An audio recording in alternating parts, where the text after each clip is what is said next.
Romance कौन से दिन किसके साथ करते हैं? मैडम अब तो मैं कहते हैं ना कि खाना खाने के लिए टाइम नहीं चाहिए होता, जब मूड करे किसी के साथ भी कर लेते हैं। आपने सुना होगा कि पुराने जमाने में राजाओं की खूब सारी रानियां हुआ करती थी। मामला ये था कि बहुत सारी बीवियां होना स्टेटस सिंबल समझा जाता था। जिस राजा के हरम में जितनी बीवियां उनका उतना रुतबा। हाँ, कई राजा ऐसे भी थे जो अपनी वासना को शांत करने के लिए बहुत सारी शादियां करते थे। असल में उनके पास दौलत शोहरत की कोई कमी तो होती नहीं थी, इसलिए उनके साथ साथ उनकी पत्नियों के भी बहुत ऐशो आराम होते थे, इसलिए उनको भी अपने राजा पति से कोई शिकायत नहीं होती थी। कई राजा ऐसे थे जिनकी 30-30 बीवियां होती थी, तो तारीख में कुछ राजा ऐसे भी गुजरे जिनकी 365 बीवियां हुआ करती थी। ये 30 और 365 बीवियों का सिस्टम क्यों हुआ करता था, मुझे लगता है कि आपको ये बताने की जरूरत नहीं है, क्योंकि आप खुद ही बहुत समझदार हैं। बहरहाल, आज का जमाना पहले के जमाने से बहुत अलग है। आज तो जब भी हिंदू धर्म के किसी शख्स को दूसरी शादी करनी होती है तो उसे पहले पत्नी से तलाक लेना पड़ता है। ऐसे मामले में कई केसेस में देखने में आता है कि ज्यादातर लोग इस्लाम धर्म अपनाकर 2 शादियां कर लेते हैं। मौजूदा समय में बिग बॉस के घर में अपना सिक्का जमा कर रखने वाले अरमान मलिक पर आरोप लगता है कि उन्होंने 2 शादियां करने के लिए इस्लाम धर्म अपनाया और इसी तरह से वो संदीप से अरमान हो गए। हालांकि अरमान की पहली पत्नी पायल मलिक ने घर से बेघर होने के बाद बताया कि अरमान पर इस्लाम धर्म अपनाने के जो आरोप लगते हैं वो सरासर गलत है।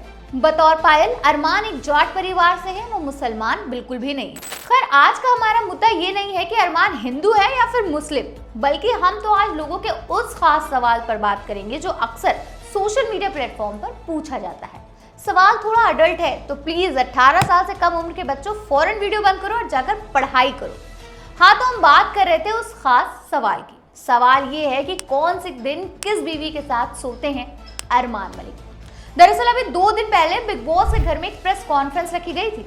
इस प्रेस कॉन्फ्रेंस में पत्रकारों ने घर के कंटेस्टेंट से कई सवाल पूछे।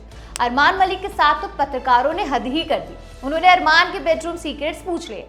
अरमान ने इन सवालों का जवाब तो दिया, लेकिन जवाब देते हुए शर्म से लाल हो गए। चलिए जानते हैं कि अरमान ने इस बारे में क्या कहा। अरमान मलिक ने इस सवाल का बहुत स्मार्टली जवाब दिया। उन्होंने कहा, वो कहते हैं ना कि खाना खाने के लिए कोई टाइम नहीं होता, ठीक इसी तरह मेरे साथ भी है। जब जिसके साथ मूड करा उसी के साथ चला जाता हूँ। अरमान ने जिस तरीके से जवाब दिया उससे साफ लग रहा था कि उनको शर्म आ रही, लेकिन उन्होंने अपनी बात को अच्छे से कवर किया। वहां मौजूद कंटेस्टेंट्स में से एक शख्स ऐसा भी था जिसने सबसे ज्यादा अरमान के मजे लिए। वो कोई और नहीं बल्कि सना मकबूल थी। सना ने जैसे ही ये सवाल सुना वो अपनी हंसी पर काबू नहीं कर पाई और चित्थाड़े मार के हंसने लगे। भाई, सवाल ही ऐसा था। हमें यकीन है कि जिन लोगों ने भी टीवी पर ये पूरा सीन देखा होगा वो भी अपनी हंसी नहीं रोक पाएंगे। वैसे मैं आपको बता दूं कि मैं अभी भी अपनी हंसी नहीं रोक पा रही। बहरहाल, ऐसा कहा जा रहा था कि अरमान मलिक को अब सिर्फ एक ही बीवी के साथ गुजारा करना होगा, क्योंकि उनकी पहली पत्नी पायल मलिक उनसे डिवोर्स लेने वाली। हालांकि पायल मलिक ने इन सारी अफवाहों को शांत करते हुए यह साफ कह दिया है कि वो मरना पसंद करेंगे, लेकिन अरमान मलिक से तलाक नहीं लेंगी।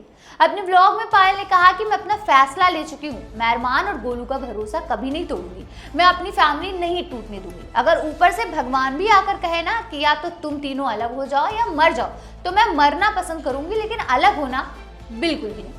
खैर, ये तो पायल जाने। और अरमान मलिक के बिग बॉस से घर के जाने के बाद वो फिर क्या करेंगे? क्या उनकी फैमिली में नया मूड आएगा और अरमान मलिक अपनी दोनों बीवियों को कैसे खुश रख पाएंगे?